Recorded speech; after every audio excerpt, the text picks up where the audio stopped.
नमस्कार, NSE9 news में आप सभी का स्वागत है। मैं आपके साथ शिवांगी। चलिए नजर डालते हैं देश दुनिया की कुछ बड़ी खबरों पर। गूगल ने अपने कर्मचारियों के लिए नया अपडेट जारी किया है। कोरोना काल के दौरान अधिकतर कंपनियों ने अपने कर्मचारियों को वर्क फ्रॉम होम की सुविधा दी थी। उसी दौरान गूगल ने वर्क फ्रॉम एनीवेयर पॉलिसी को भी लागू किया था। अब कंपनी इस पॉलिसी में नए प्रतिबंध लगा रही है, जिससे कर्मचारियों को मिलने वाली सुविधाएं कम होंगी। नए नियमों के अनुसार कर्मचारी अब अपने वर्क फ्रॉम एनीवेयर का उपयोग घर से अलग अलग राज्यों या देशों में स्थित गूगल ऑफिस से काम करने के लिए नहीं कर सकते, जबकि पहले कर्मचारियों को अपने मेन ऑफिस के अलावा बाहर किसी भी लोकेशन से हर साल अधिकतम 4 हफ्ते तक रिमोट से काम करने की सुविधा प्राप्त थी और अपनी जरूरत के हिसाब से कर्मचारी इन दिनों का उपयोग कर सकते थे। बता दें कि नए नियमों में वर्क फ्रॉम एनीवेयर दिनों का उपयोग घर से या आसपास काम करने के लिए नहीं किया जा सकता है। इनका उपयोग घर और मेन ऑफिस दोनों से दूर की लोकेशन तक सीमित है।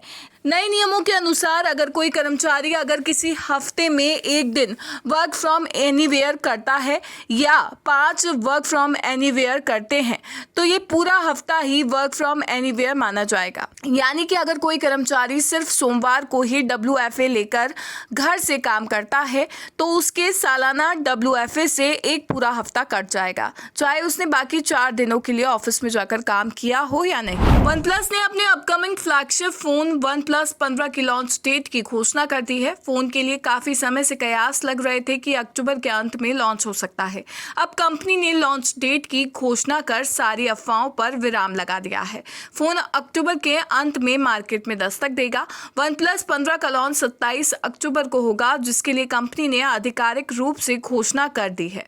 फोन को कंपनी चीनी मार्केट में लॉन्च करेगी, जिसके बाद ये ग्लोबल रिलीज के लिए तैयार किया जाएगा। इसी के साथ OnePlus एक और फोन लॉन्च करेगी जो काफी चर्चा में है। OnePlus ACE 6 का लॉन्च भी कंपनी इसके साथ ही करेगी। भले ही कंपनी ने अभी स्पेसिफिकेशन का खुलासा नहीं किया है, लेकिन दोनों ही फोन इसके ऑनलाइन स्टोर पर लिस्ट हो गए हैं।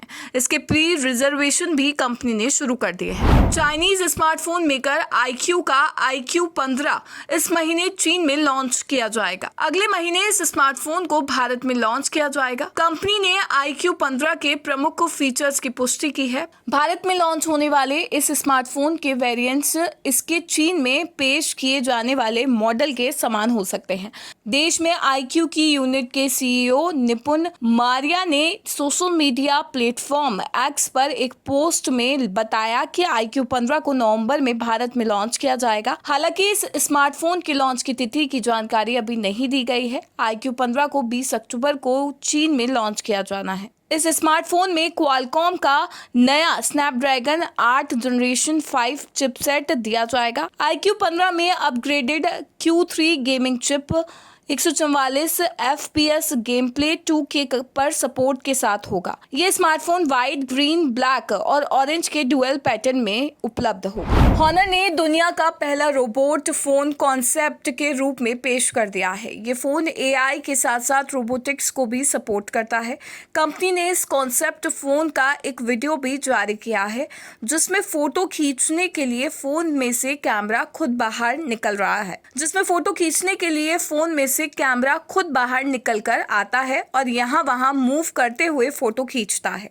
इतना ही नहीं, ये फोन यूजर के हाव भाव भी स्कैन कर लेता है और उसी के अनुसार यूजर से इंटरेक्ट कर सकता है। फोन का कैमरा एक गिम्बल रोबोटिक आर्म पर लगा है।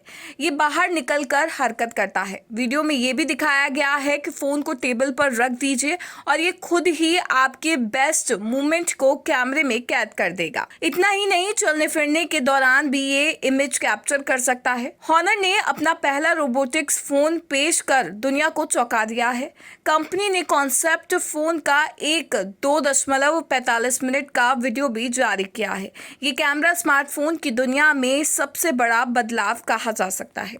TP-Link USA ने नेक्स्ट जनरेशन के वाईफाई 8 की पूरी तरह टेस्टिंग कर ली है। कंपनी ने कंफर्म किया है कि उसने अमेरिका बेस्ड चिप निर्माता क्वालकॉम समेत अन्य टेक फर्म के साथ साझेदारी में तैयार एक प्रोटोटाइप डिवाइस का उपयोग करके डाटा भेजने और पाने में सफलता पाई है। TP-Link के अनुसार इस टेस्टिंग से पता चला है कि वाईफाई 8 सिर्फ एक कॉन्सेप्ट ना होकर एक रियल वर्ल्ड दुनिया की टेक्नोलॉजी बनने की ओर काम कर रहा है। कंपनी के अनुसार टेस्टिंग ने वाईफाई 8 के कोर सिग्नल और डेटा ट्रांसफर स्पीड का वेरिफिकेशन किया है, जो नए स्टैंडर्ड की ग्रोथ में एक बड़ा कदम है।